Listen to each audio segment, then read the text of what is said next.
With great love and respect in my heart, I welcome you to this beautiful Sunday morning.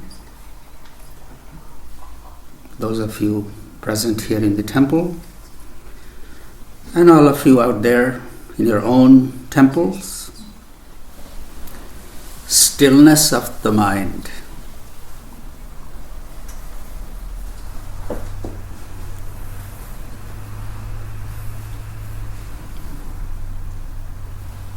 All the yogic practices talk about stilling your mind, resting your mind. Our mind is constantly moving, constantly.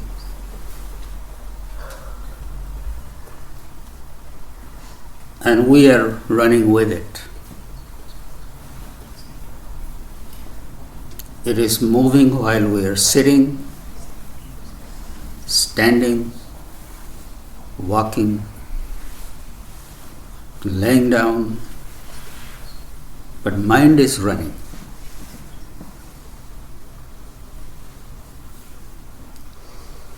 We become so tired just by walking a few miles. Imagine how many miles the mind walks. And if we are running with the mind,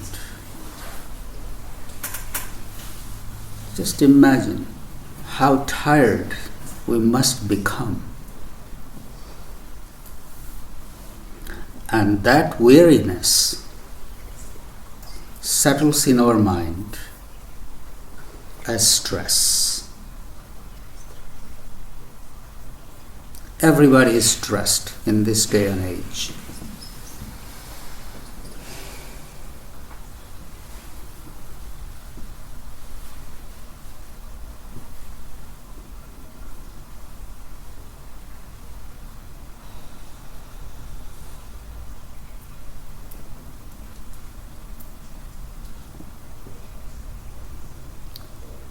With each movement of the mind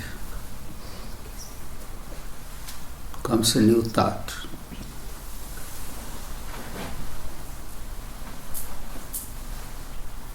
And we become our thoughts. And that takes us somewhere else. It creates a chain reaction.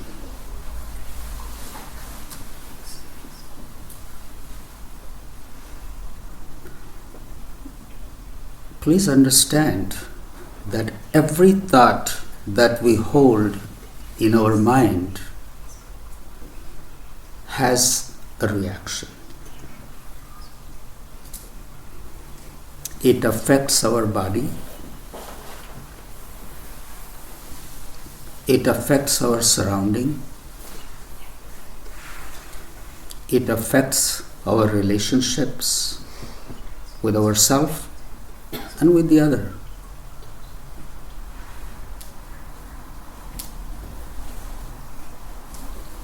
Depending on the nature of the thought, we keep creating ourselves and our surroundings.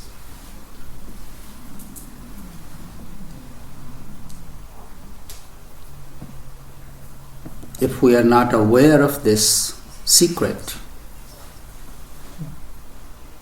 we keep justifying our ways of being. We keep justifying.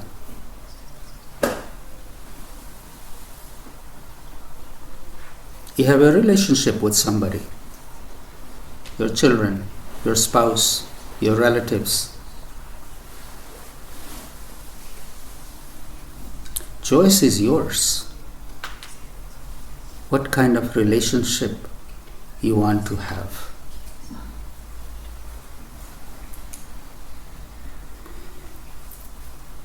The other person has the right to be just as much as you do.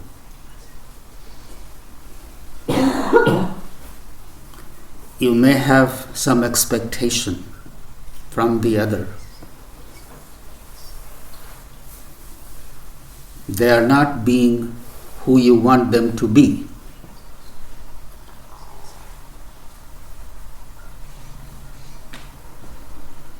They have the similar thought. You are not what they expect you to be.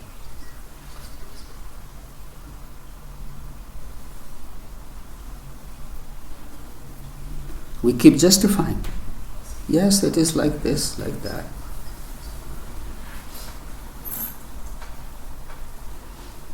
Your justification may be based on fear,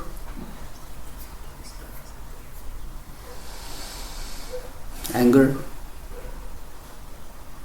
something they said some time ago.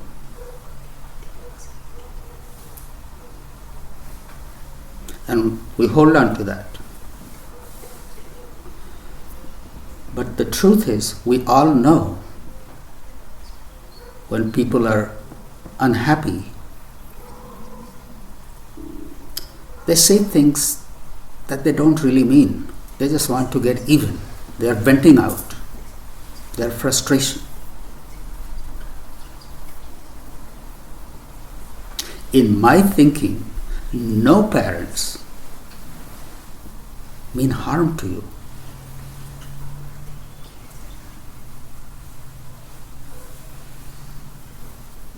But I hear all day long people being unhappy with their parents, parents being unhappy with their children.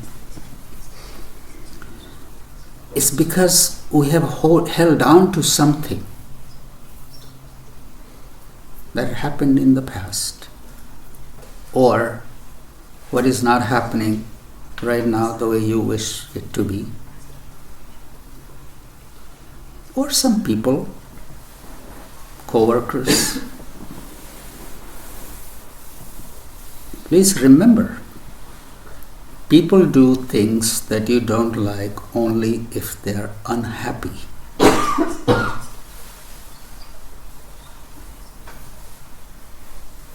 And that unhappiness could be because of you or because of something else. Sometimes their unhappiness has nothing to do with you, but it comes out on you.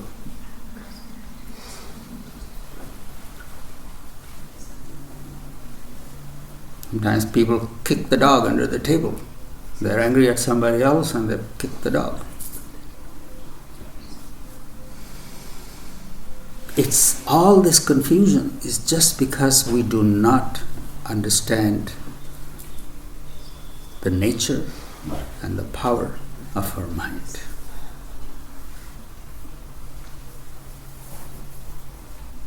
The yogic practices are all about being able to see our thoughts. And before we become our thought, being able to see the separation. I am not my thoughts. I do have a choice.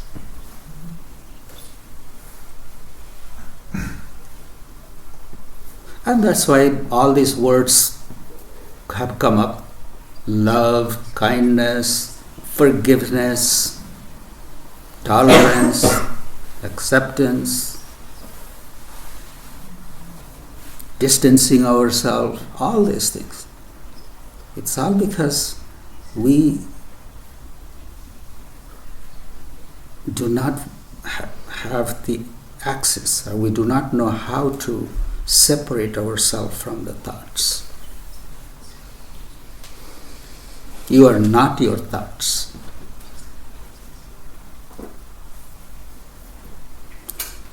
Someone asked Buddha once, what is the difference between an enlightened person and an unenlightened person? Buddha said, thoughts come on their own, linger in for a while and leave on their own. An enlightened person knows such.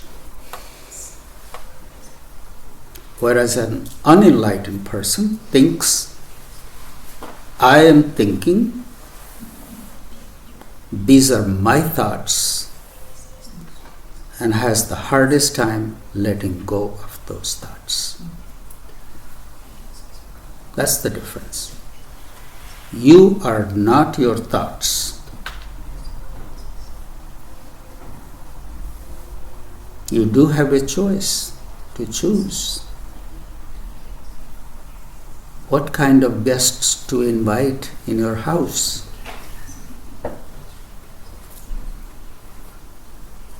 If the guest is unpleasant, offer them a glass of water and say, I got somewhere to go.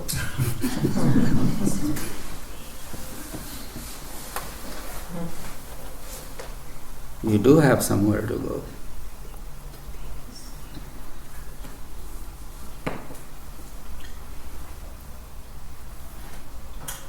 Where are we going? Purpose of this human life is really to realize our highest self, realize the best we could be in this lifetime.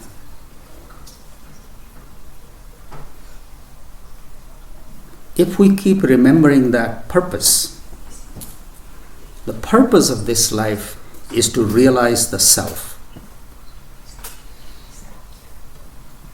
Realize the self means to realize the divine qualities in you, divine virtues.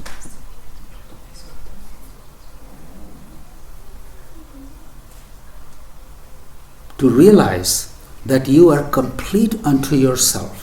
You are whole, in total oneness with all. That's the goal. Aham Brahmasmi, Tattvamasi, Soham. These are the ways the goal of this life has been described. We all know, if we don't have a purpose, our life becomes very chaotic. We all have to have that purpose, that why I came here as a human being, in our mind.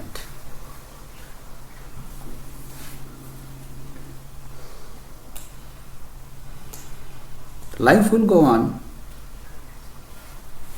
Ups and downs are bound to happen.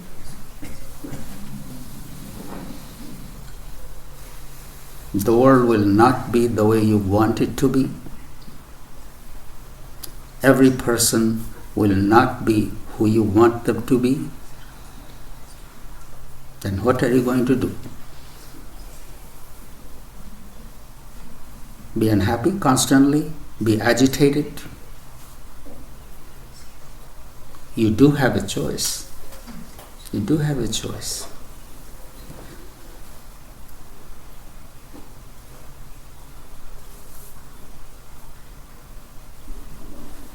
No matter what is happening, may we never let go of our sight from that goal. The purpose of this life is to live a divine life.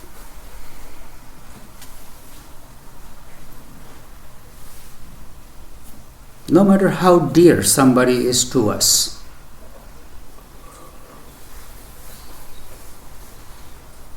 if I'm not able to maintain peace, there is something wrong. Usually we just keep blaming the other person, and keep living our unhappy life.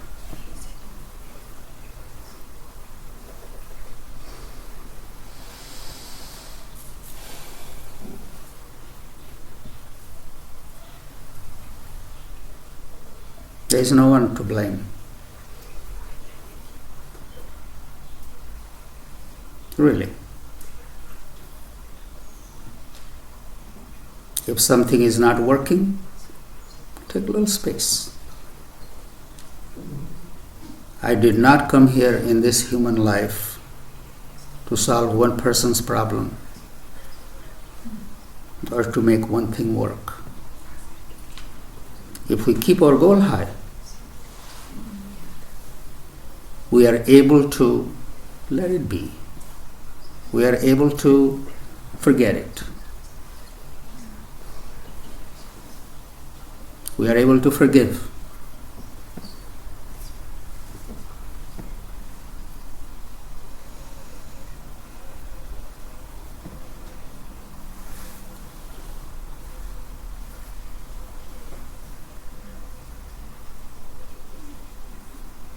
Imagine how beautiful it feels when you sit down and think of your life, a life filled with a purpose. Please remember, the purpose is not to become the president of the country. Purpose is, can you be a good human being? Can others be inspired by looking at you, looking at your life, looking at choices you make? Can somebody learn something from it?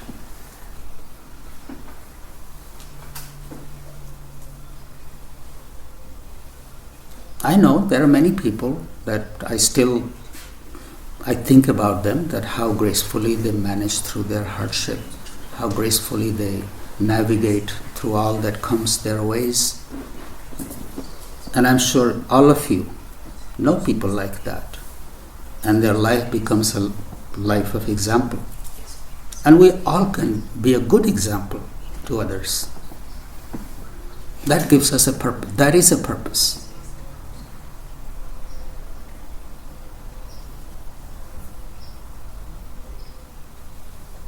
You may have lots of problems, or you may have abundance of blessings in your life. You're not lacking anything. Everything is there. How do you utilize that blessing?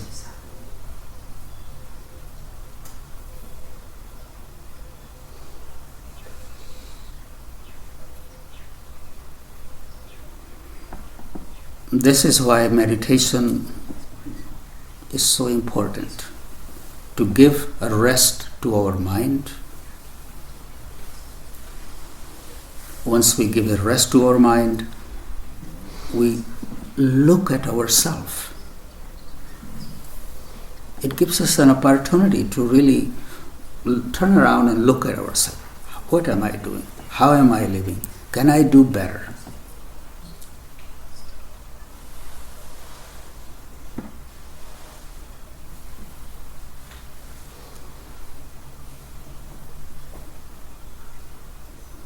An internal shift happens when we look at ourselves. We are always looking at somebody else. We are always looking at some problem, some situation. Look at ourselves. Separating from all. Just look at your own journey, your own life, without somebody else entangled. Can you just look at your own life?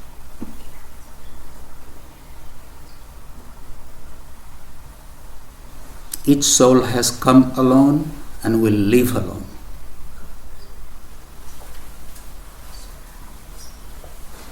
The day we take our last breath, all the problems, all the attachments, all the identifications, all our aspirations, all our victories, all our failures will remain here. Soul moves on.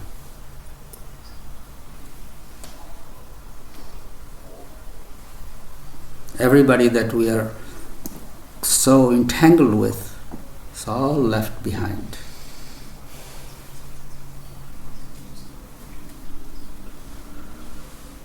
And this life is just a little dot on the journey of soul. Just a little dot.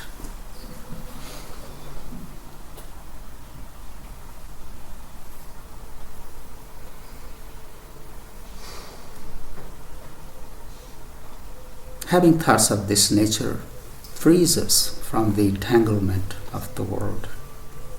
Yes, we have our aspirations, we have our visions, we have our dreams to accomplish in this life. I'm not saying we don't go pursue those, we pursue those.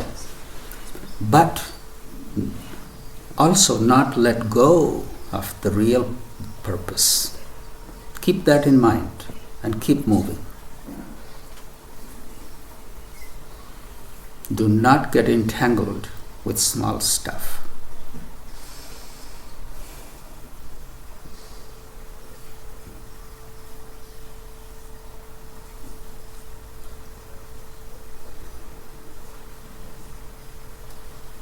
In the spiritual world, when the question is asked, what is the purpose of this life? Why was I born? What am I supposed to do?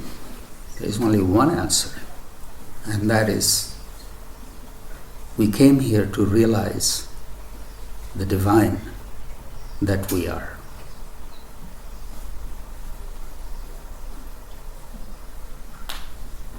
An undisciplined mind will immediately come and say, yes, but I got all these problems.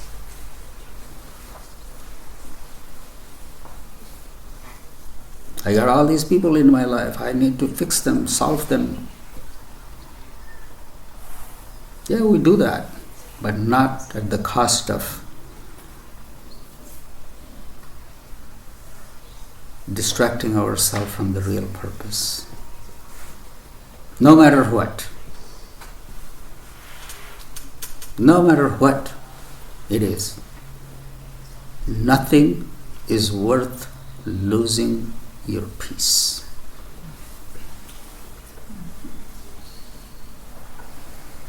If you cannot manage it, just take a little space. Take a little space.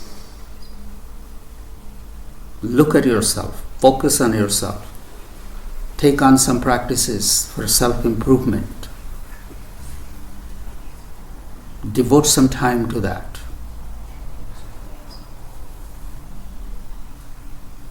But when you take time for yourself and you are again thinking about them laying in bed, that's not taking space. Taking space means taking energetic space. When the thoughts come, I hold my breath. Just hold the breath and slowly breathe in, breathe out. Think of your mantra. Think of all these little things that I share with you. These are the things to do when you are trying to get away from the other. And it's not a Tylenol pill that I take it, you do one day and it's done. Oh Baba, it doesn't work for me. Practice, practice, practice. It takes practice for these things to work, to take root. And how to stay in that practice is being in the good company, being in the right company, being around people who are aspiring for that. So in this day and age, the company we keep is also very important. What kind of conversation I have when I sit with my friends. Pay attention to that.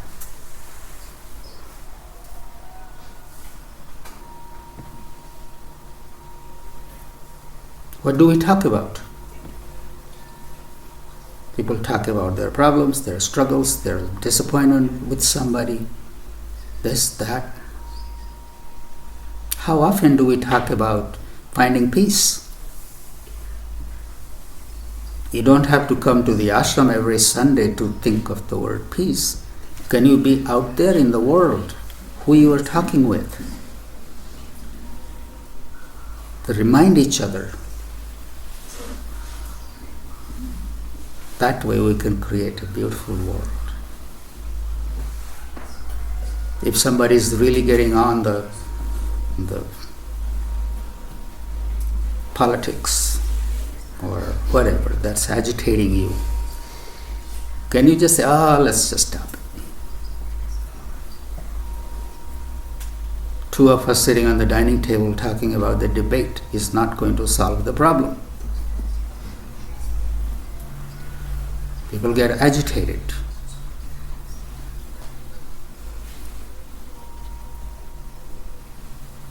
If we want to change the society, an individual has to change. That's what Baba used to say. And it's all our responsibility to bring the change. All our responsibility. And I'm going to give you a little tip. When you are in the middle of these kind of conversations, people are getting all worked up and everybody has their own little piece to share. You say to yourself, I'm not going to share. You hold your breath. You hold your breath when this conversation is happening. You're just right there. Nobody knows that you are doing it. Just hold the breath and bring your attention to your navel. Right here, this. Your eyes are open, ears are open, but you hold your breath and bring your attention to the navel. And watch what happens.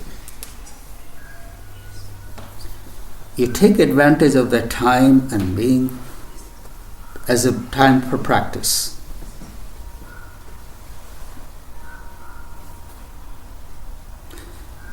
If you have practiced it enough, you can begin to see the change. I go in a room that's noisy, and within 5-10 minutes, just me being sitting there, everything quiets down. And I'm not sitting there being Babaji, I'm just sitting somewhere in the corner. But still you can change the impact, the effect, by you being who you are, or where your attention is. So we all can practice these kind of things, and without telling or without going and talking about it on podcast and writing about it. We don't do it for those things. You be the yogi.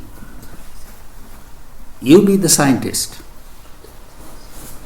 To practice these and see the impact of your practice. It's doable. We all can do it, provided we take interest in these things.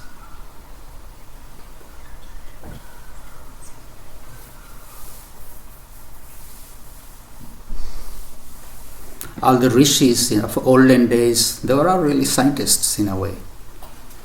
They practiced those things on themselves. They did all kinds of experiment on themselves by their being.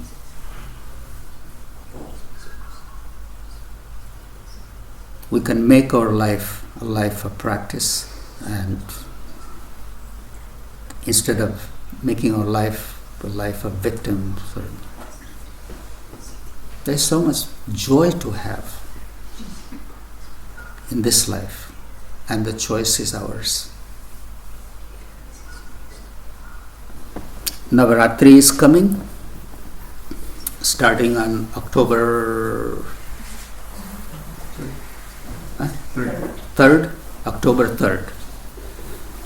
Navaratri is the time of change,